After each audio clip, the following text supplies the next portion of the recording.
Pada zaman sekarang ini, kita seringkali menjumpai realitas kehidupan mahasiswa di mana fenomena pinjaman online telah menjadi pandangan umum. Pinjaman online itu lebih ke praktis sih. Kita perlu cuma menyampaikan KTP, mengupload KTP, terus foto sampai dengan KTP, itu doang. Pinjaman online di masa sekarang ini memang semakin hari semakin seperti halnya wabah gitu ya. Banyak di lingkungan kita masyarakat ya yang juga sedang merambah mahasiswa tentunya sudah memang mereka sudah menggunakan jasa dari pinjaman online. Menurut saya tentunya suatu persoalan itu ada positif negatifnya ya. Saya menggunakan pinjaman online sejak SMA kelas 2. Awalnya saya menggunakan pinjaman online itu sendiri untuk membeli barang atau HP. Banyak sekali faktor-faktor yang mendorong mahasiswa untuk melakukan pinjaman online. Antara lain yaitu kebutuhan-kebutuhan finansial yang mendesak dan juga kebutuhan-kebutuhan tak terduga lainnya.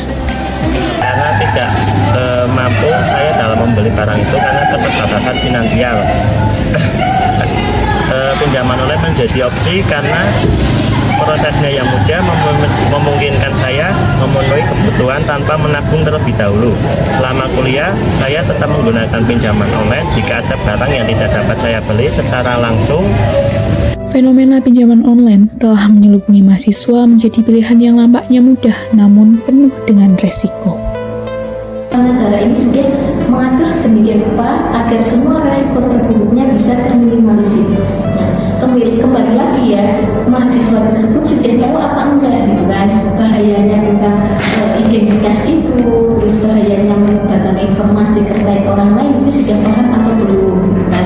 Yang harus kita sadarkan bahwa mereka di sini pelaku ya punya perlindungan hukum apabila di kemudian hari identitas yang digunakan dalam pinjaman online itu tersebar, maka ada UU yang mengatur yaitu tentang tadi Undang-Undang 45 UU ITE.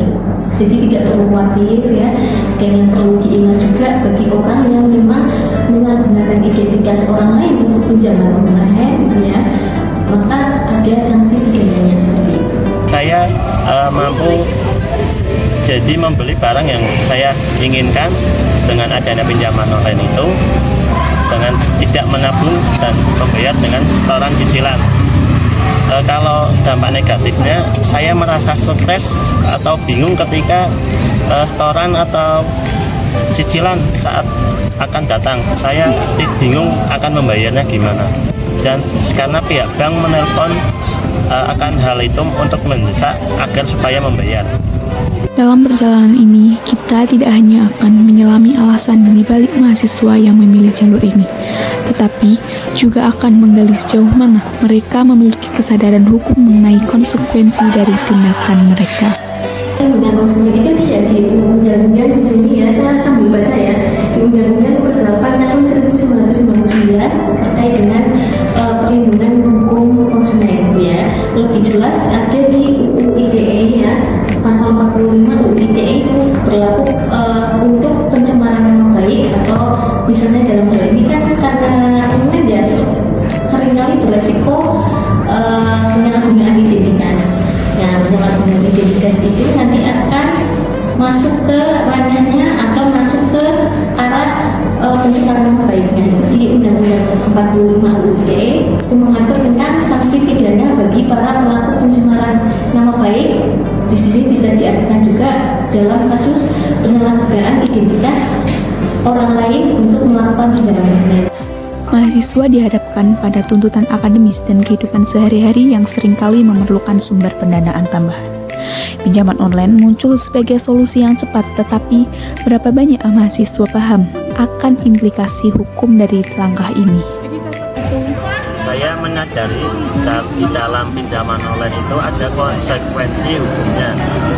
Seperti kita harus membayar pinjaman online itu secara tepat waktu dan tidak boleh terlambat. Karena kalau terlambat kita itu akan didendai bunga.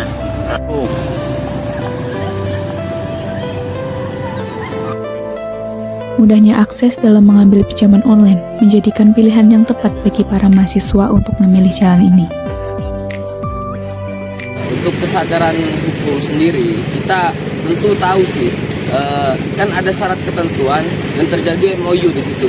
MOU itu adalah kesepakatan kita antara dari aplikasi pinjaman tersebut. Saya telah menyetujui bahwa saya akan sudah membaca syarat dan ketentuannya, dan saya setuju. Itu pun saya sudah sadar bahwa saya setelah melakukan pinjol, dan juga untuk aspek hukum terkait pembayaran telat itu kan solusinya itu ada di bunga. Di bunga pinjamannya itu jadi lebih besar, dan juga pembayarannya itu bisa sampai dua kali lebih banyak. Karena saya kepikiran dengan adanya pinjaman online tersebut, karena sehabis kuliah pun saya kerja tidak seperti mahasiswa yang lain dengan fokus hanya dengan belajar. Dengan pinjaman online itu saya terbebani pikirannya. Fenomena pinjaman online memungkinkan individu untuk mendapatkan dana secara cepat dan mudah melalui platform digital, tanpa perlu kunjungan fisik ke lembaga keuangan. Pinjaman online ini menawarkan kenyamanan proses aplikasi yang dapat diselesaikan secara online. Terus juga benefit dari pinjaman online itu, kita sewaktu mahasiswa rantauan, mahasiswa jauh, yang terkadang kirimnya telat itu bisa kepake gitu loh, keuntungannya dapat uang secara instan, tapi kita juga harus mengembalikan. Dan saran saya untuk peminjaman online itu cukup untuk hal yang benar-benar kepepet. Jangan sampai kalau kita punya uang mau pinjol itu jangan sampai, karena pinjol itu sungguh menyengsarakan. Kurang lebih seperti itu. Terima kasih. Mari bersatu untuk menciptakan masa depan yang lebih baik dan lebih terdidik bagi kita semua. Teman yang sudah melakukan pinjaman online, karena di situ dilihat bunga dari pinjaman online itu cukup besar, jadi teman-teman bisa beralih ke pegadaian ataupun lari ke koperasi-koperasi yang